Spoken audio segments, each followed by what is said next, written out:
We've got bills from Sacramento that are approaching their deadline. The big question here, with Gavin Newsom having higher political aspirations, does he need to sign these bills in order for them to become law? Let's talk about it.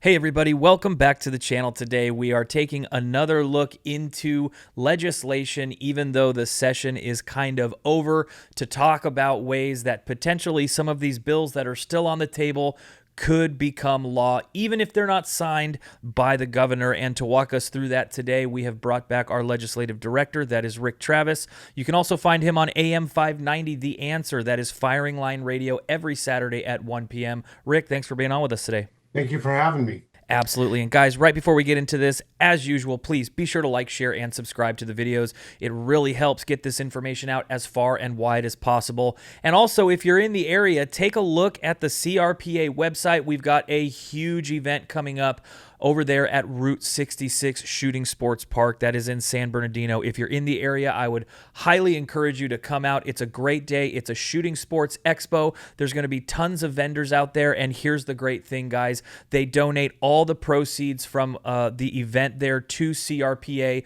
for the fight in Second Amendment litigation. So it's a great reason to get out, have some fun, and know that you're supporting a great cause. So check that out on the website. That's Route 66 Shooting Sports Range Expo. It's happening in a couple of weeks.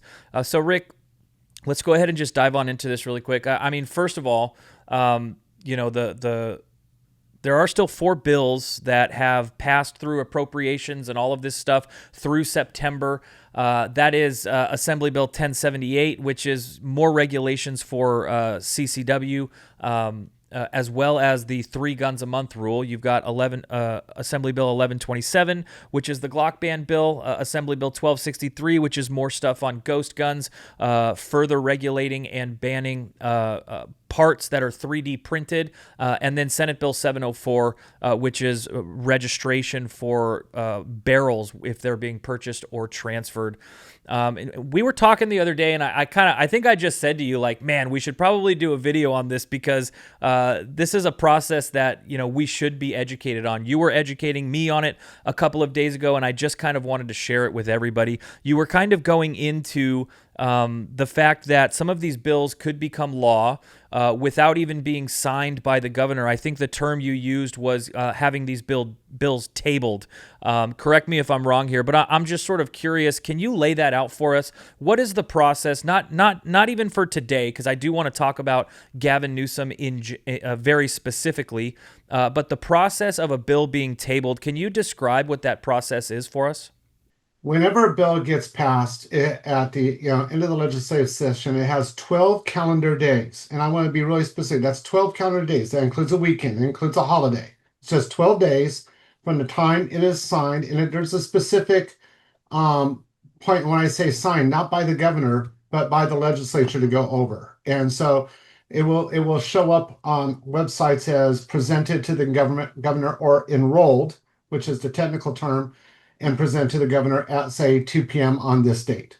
And then you have 12 days until it's 2 p.m., 12 days later, for one of 3 things to happen. So the first one is really obvious. It's sign the bill. And that's where the governor signs it. Immediately upon signing it, it's given a chapter number by the Secretary of State, and then it's printed and codified, and it goes into laws. And it takes effect usually January 1st of the following year or July 1st, depending on what they say. But sometimes if it's an emergency and it passed with over 2/3, then it can go into effect immediately at the point that he signs. The next, what I call tabling, that's more like slang up in there from people like me, but it's called allow without signature is the correct term. So unlike in some other parts of the government, both at the federal level and in other states, this is not a pocket veto, which is often called, which is where if the governor or the president doesn't sign it, it's automatically vetoed. That's not what happens in California. If the governor does nothing, then automatically 12 days later, it's the same as if he signed it.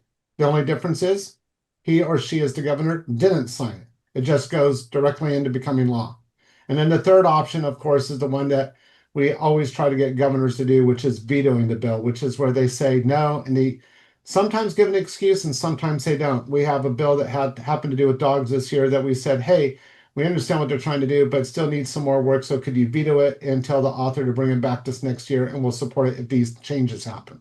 So those are the three processes. So I've seen the veto letters that you've sent. Thank you very much, because I know that you send that on behalf of the entire gun owning community here in California, as well as others, like you mentioned, the dog bills that we haven't even mentioned on this specific video. But why do we even bring this up? And I think it's crucial to understand and not necessarily celebrate too quickly if we see that these bills aren't being signed, because we do have a governor in Gavin Newsom who has future political aspirations. And we generally see politicians during the election cycle time frame try to come closer and closer to the center. Obviously, there's been a lot of legislation in California that's been anti-Second Amendment. However, you would have to imagine if you wanted to appear closer to the center politically, Second Amendment bills might be a great low-hanging fruit to maybe do something like this, like table a bill. Do you see that potentially happening with some of this legislation that we still have on the table here? Well, I think the governor has to weigh, what his game is going to be. I'm not the governor, nor would I ever want to be.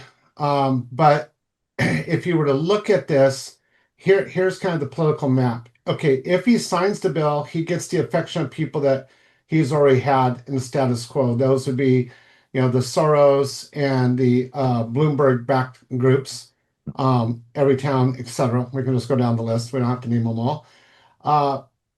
If he doesn't want to upset them, but also doesn't want to grandstand, because he's went on the Sean Ryan podcast and others trying to portray himself as more center on the Second Amendment, then he doesn't sign them. And this is where the deception comes in. Of course, the governor was intimately involved in most of these bills getting written, drafted, and through the process. But the governor could go on media and say, well, I didn't sign any of those things into law. And technically, he'd be right, because he didn't put his signature there. But he also didn't veto them, which means he allowed them to go through. He didn't make a stand against the unconstitutionality of everything. And that's where I'm really concerned, that the public in California tends to go, well, Rick, you didn't sign it into law, so he had nothing to do with it. No, yeah, he did. From day one, he did. And all the way through the conclusion. It's an optics game that allows the governor or any governor in this state to play on either side of like, oh, well, I didn't sign it. It wasn't me. Well, then you could have said no, but you didn't say no, so you said yes. And I know that you have been extremely vocal, not even like just this year, but in years past, this entire time within the California legislature, that there are definitely times where omission is a vote for the other team. We take advantage of that from the anti-2A people, and then we kind of try to educate the pro-2A people that they need to take a stand. This doesn't really seem like it's any different. Omission here still gets the law passed, which is something that we don't want, and it definitely is, seemingly a way that Newsom would be able to say something like that as he is going forward trying to potentially become the president. So what are I guess just to round this out, and this was an educational experience for me, because I wasn't aware of this process, so thank you very much for that.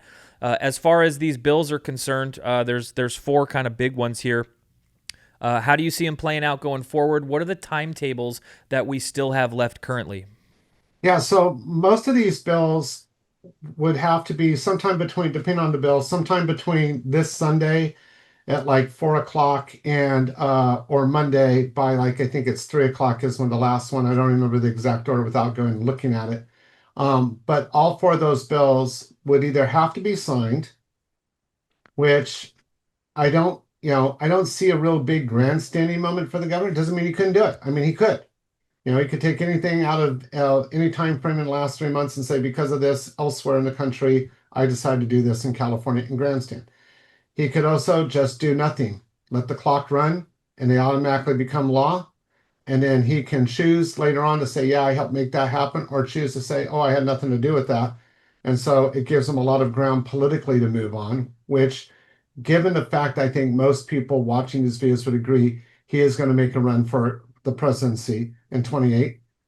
That might be a good way for him to do this, is as these bills go through this year and next couple of years, to say I had nothing to do with that because I didn't sign any of them. So that is a plot that he could do. Or there's still time. He could choose to veto one of these. I don't think that's going to happen, honestly, but those are, we put in our veto letters, as have our allies. We've requested a veto. We've stood up. We've done everything we can at this point, but now it comes down to the governor. If I was to, do a friendly bet with you, I would say two or more of these he's probably going to allow to go through the allow without signature process because it gives him a lot of cover in the upcoming presidential. Well, definitely something to watch out for. And I guess we're marking our calendars at this point because that signature or that allowance to become law certainly might end the legislative conversation, but it begins the litigation conversation. I know that we had over 70 bills that were proposed that were detrimental to the Second Amendment. These were the four that snuck through. So, I'm sure these are the four that are going to be targeted for our next round of defense, which is litigation and potentially and hopefully getting these struck down before they even come into effect. But Rick, I know you're a busy guy. I do appreciate you coming on and sharing that wisdom with us. Thanks for being with us today. Yeah, if I could, one more thing is just everybody understand there are ballots that are coming to, yes, again, this upcoming weekend. Those are on Proposition 50. And help us by saying no on 50 so that we have a fighting chance in the Capitol. Because if we lose this, it's going to be really hard to fight in the Capitol. And that's coming from somebody that's already been hard fighting in the Capitol, but it will just become unbearably hard. And that's a great point. And guys, we are going to be live streaming the day of that election. So I think it's November 4th. It's the first Tuesday in November, I believe. That's when we're going to be able to cast our ballots. Rick and I'm gonna get Rick into studio, and we're gonna do a live stream that night as we watch the tallies go up. We can discuss litigation, potential legislation for next year, but most importantly, how detrimental that redistricting could be for California, and hopefully and potentially the pushback that the legislature's moves here can be from the public. So we're really hoping for that pushback. We're hoping to strike down Proposition 50. Again, that would be a no on Proposition 50. We do not want this redistricting by our legislature. So if you want, we're going to be here that night. You can go ahead and turn us on, see the vote counts come in as they come in, and just sort of enjoy that time with us. We will be here. But yeah, Rick, definitely a good plug there. Thank you very much. And one last thing is just so everybody understands too, the reason we are pushing so hard at CRPA, get those ballots when you get them on Saturday, fill them out, submit them, take them to a Dropbox, whatever makes you feel the most comfortable and then being counted, do. But do it quickly. And the reason we're saying that is because our campaign is part of a broad-based coalition led by Reform California. We're able to see when you've turned those ballots in. So then we will quit pestering you, quit sending things in the mail to you. We'll be able to save money and redirect that money to other places to make sure we get the votes to stop this.